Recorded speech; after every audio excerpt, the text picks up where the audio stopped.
1918年，中青喺必力者士街會所所建立嘅全香港第一個有籃球設施嘅室內體育場館，從嗰一刻開始，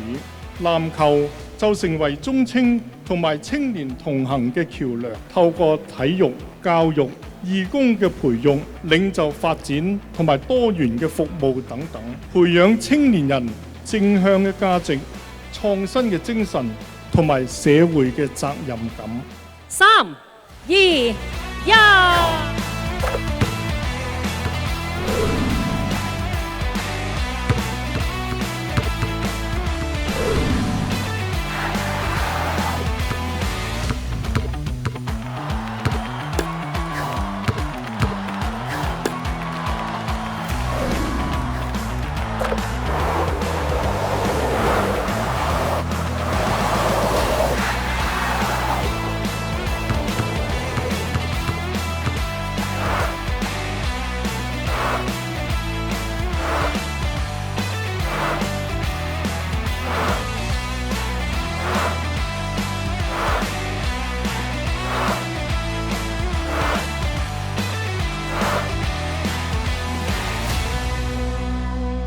剛才嘅啟動儀式咧，亦都揭開咗我哋今年125週年啊會慶嘅序幕。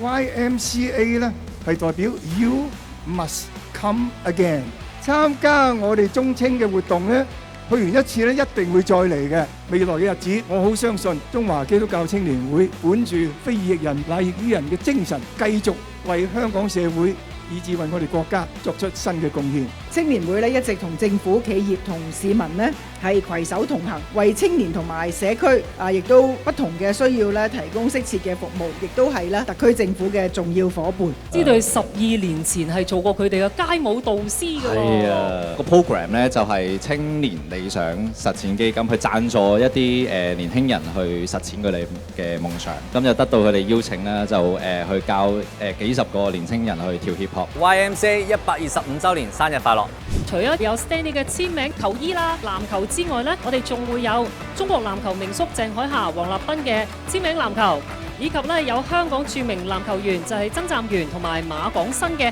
簽名球衣，以及香港東方球員簽名卡嘅。嚟緊下半年呢，我哋仲會有125